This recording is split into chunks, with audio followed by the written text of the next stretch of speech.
दोस्तों, स्वागत है आप सभी का मेरे शिल्पी अम्बेडकर चैनल में।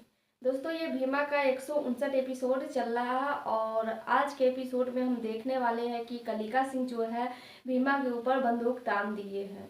देखना यही है कि क्या सच में कलिका सिंह भीमा को मार पाएंगे या फिर भीमा की जान बिशंबर बचा लेंगे। तो दोस्तों, यह जानने के लिए वीडियो को अंत तक जरूर देखिएगा। और हाँ दोस्तों, अगर अभी तक आपने मेरे चैनल को सब्सक्राइब नहीं किया है तो ज़रूर कर लीजिएगा, ताकि जितने भी भीमा का नया एपिसोड आएगा वो आप तक ज़रूर पहुँचे। तो चलिए दोस्तों, बिना देर किए हुए एपिसोड के बारे में बता देती हूँ कि एपिसोड में क्या क्या हुआ है। आखिर क्या हुआ जो कलिका सिंह जो है भीमा के ऊपर बंदूक ताने हुए थे और कैसे भीमा की जान बची। दोस्तों, भीमा के जो एपिसोड है उसकी शुरुआत होती है बिशंबर और कलिका सिंह से। दोस्तों, आप सभी को पता होगा कि बिशंबर और मीरा उन दोनों की शादी हो चुकी है और पूरे रीति रिवाज के साथ भीमा के मोहल्ले में शादी कर चुके थे वो दोनों। जिसके बाद दोस्तों वो लोग अपने घर जाते हैं, भीमा उनके साथ जाती है। भीमा तो बाहर ही खड़ी थी, लेकिन दोस्तों कलिका सिंह और उनके जो अम्मा कैलासा बुआ वो सब कुछ शादी के जो घर में बहू जब आती है तो कुछ रस्में वगैरह होता है, उनकी तैयारी कर रही थी दोस्तों। यानी कि उनकी जो इस तैयारी में खुशी में साजिश छिपी हुई थी। जो आलता वाला रस्म होता है जिसमें जो बहुएं हैं पैर रख करके अंदर जाती है, उसमें दोस्तों धर्मशिला है कांच का टुकड़ा मिलाई हुई थी। और ये बात भीमा को पता चल जाती है। जैसे ही धर्मशिला जो है वो आलता का थाली नीचे रखती है तो उसको कांच था वो पहले धर्मशिला को ही चुभता है। ये चीज भीमा देख लेती है, लेकिन जैसे ही मीरा उसमें पैर रखने वाली थी वैसे ही भीमा उनको रोक लेती है और कहती है कि मीरा मालकिन जी, आप इसमें पैर नहीं रखिए, नहीं तो आपके पैर को नुकसान हो सकता है, क्योंकि इसमें कांच का टुकड़ा है।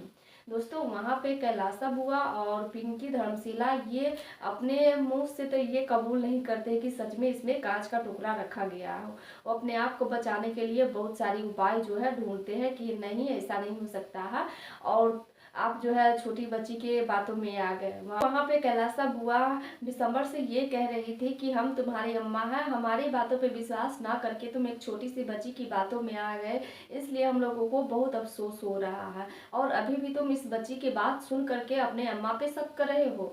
जिसके बाद दोस्तों दिसंबर उनसे कहते हैं कि नहीं अम्मा, मैं शक नहीं कर रहा हूँ, अगर आप सही है तो इस आलते की थाली को उल्टा दीजिए और ये साबित कर दीजिए कि आप हमारे लिए जो कर रही है, जो सोच रही है वो सही है। दोस्तों, जब कैलासा बुआ इससे ऐसा करने से मना कर देती कि नहीं, अलता को थाली को हम ऐसे नहीं हटा सकते हैं, नहीं तो इससे बड़ा अपशगुन हो जाएगा। इसके बाद दोस्तों दिसंबर खुद ही उस अलता की थाली को पटकते हैं तो देखते उसमें बहुत सारा कांच जो है टूटा पड़ा था, जिससे जैसे ही मीरा उसमें पैर रखती तो कुछ ना कुछ तो जरूर होता। जिसके बाद दोस्तों दिसंबर को पूरा यकीन हो जाता है कि दुनिया इधर से उधर हो जाए, लेकिन हमारे जो घर वाले वो कभी बदलने वाले नहीं है। हमारे प्रति इनका जो नफरत है वो कभी भी खत्म नहीं होने वाला है।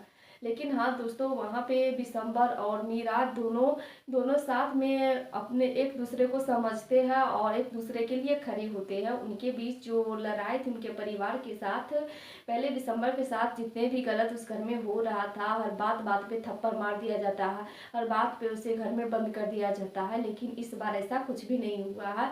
चाह कर के भी कैलासा बुआ उनको थप्पड़ नहीं मार सकी, कलिका सिंह दिसंबर को थप्पड़ नहीं मार सकी, क्योंकि पहले दिसंबर अकेले थे और मीरा भी थी जो पहले उस घर में बेबस थी। वो चाह करके भी दिसंबर की मदद नहीं कर पाती थी, लेकिन अब वो उनकी पत्नी बन चुकी है, इसीलिए पूरे हक से भी दिसंबर का साथ देती है।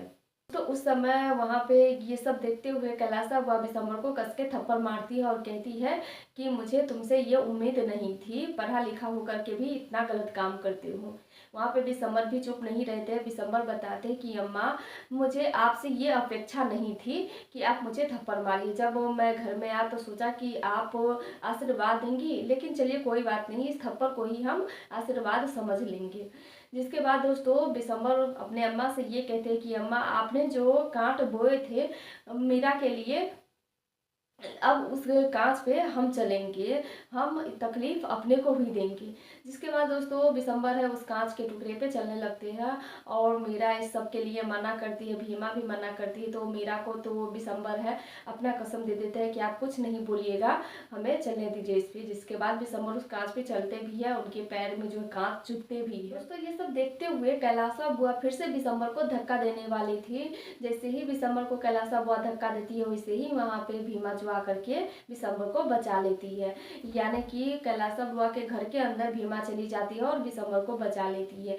यह सब देखते हुए कैलाश बुआ, पिंकी, धर्मशिला इन सभी को बहुत ज़्यादा गुस्सा आ जाता है कि ये भीमा फिर से हमारे घर के अंदर आ गई।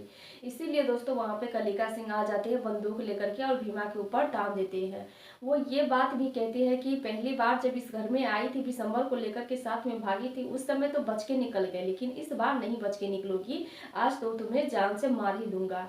दोस्तों पूरी कोशिश करते हैं कलिका सिंह उनको मारने की, लेकिन दोस्तों वहाँ पे विशंबर है वो भी अपना बंदूक निकाल लेते हैं और कलिका सिंह पे तान देते हैं।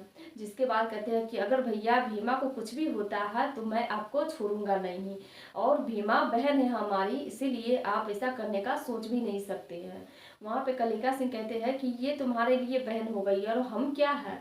दोस्तों वहाँ पे सब उन दोनों को समझाने की कोशिश कर रहे थे कि ऐसा ना करे, अगर ऐसा करते हैं तो दोनों के साथ कुछ भी हो सकता है। लेकिन दोस्तों कलिका सिंह अपने हरकतों से बाज नहीं आने वाले हैं। वो कहते हैं कि नहीं, आज मैं भीमा को मार ही दूंगा। आज यहाँ पे दो दो लाश गिरेगी, एक तो भीमा की और दूसरी हमारी, लेकिन मैं मरूंगा जब तक मैं भीमा को मारूंगा उससे पहले नहीं मरूंगा, भीमा को मार के ही मरूंगा। दोस्तों विशंबर वहाँ पे पूरी कोशिश करते हैं कि भीमा को बचाया जा सके और कलिका सिंह के जो हाथ में बंदूक है उसे हटा दिया जाए। दोस्तों ये सब देखते हुए भीमा की आंख में आंसू आ जाता है कि इन दोनों भाइयों के बीच हमारे वजह से लड़ाई हो रही है। तो भीमा कहती है कि मुझे यहाँ रहना सही नहीं लग रहा है, जिसके बाद भीमा वहाँ से चली जाती है। लेकिन दोस्तों जैसे ही भीमा ये बोलती है कि मेरा यहाँ रहना सही नहीं है, वैसे ही विशंबर है कलिका सिंह के हाथ में से बंदूक छीन लेते हैं। जिसके बाद वो भीमा वहाँ से तो जाने में सफल हो जाती है। लेकिन हाँ दोस्तों बहुत कोशिश होता है वहाँ पे कि फिर से कैलाश बुआ विशंबर को उकसाती है कि अगर पहले के जैसे तुम फिर से बर्ताव करो विशंबर के साथ तभी सब कुछ ठीक होगा, और विशंबर के कहने से ये सब कुछ बदल नहीं जाएगा, जैसा पहले था ये घर वैसा ही रहेगा। इसीलिए कलिका तुम इसको कस के थप्पड़ लगाओ ताकि इसको ये समझ में आ जाए। दोस्तों फिर से जब कलिका सिंह उनको थप्पड़ मारने जाते हैं उसी समय वहाँ पे मीरा आके उनको रोक लेती है और ये भी बताती है कि पहले मैं बेबस थी, लाचार थी, इसीलिए मैं चाह कर के भी इनकी मदद नहीं कर पाती थी, लेकिन हाँ मेरे सामने मेरे रहते हुए मेरे पति पे कोई हाथ उठाएगा ये मुझसे बर्दाश्त नहीं होगा। यहाँ पे दोस्तों विशंबर और मीरा एक दूसरे को अपने पति पत्नी मानते भी है और वो तो एक दूसरे के पति पत्नी है ही। दोस्तों उसके बाद वहीं दूसरी तरफ ये सब कुछ भीमा के घर में जो उनकी ताई जी थी और भीमा की माई धनिया, इन दोनों में बंटवारा का बात होता है। तो जिसके बाद ये वहाँ भी ये लोग साजिश कर रहे थे। उनकी फुलमतिया का कहना था कि अब हम जितने भी हैं सब कुछ बंटवारा कर लेते हैं आपस में, वो अपने रास्ता हम अपने रास्ता, खामखा हम भीमा की वजह से लड़ते रहते हैं। और भीमा को तो वैसे भी ये फुलमतिया पसंद नहीं करती है, लेकिन धनिया चाहती थी कि ये जो बंटवारा है वो ना हो, सब पहले जैसे मिलके रहते थे वैसे ही रहे। लेकिन पता नहीं अब बंटवारा होगा कि नहीं होगा, ये मैं आगे के एपिसोड में बताऊंगी, क्योंकि आज का एपिसोड यहीं पे समाप्त हो जाती है। फिर मिलेंगे दोस्तों अगले वीडियो में, तब तक के लिए जय भीम। और हाँ दोस्तों अगर वीडियो अच्छी लगे तो लाइक, सब्सक्राइब और शेयर जरूर कर दीजिएगा।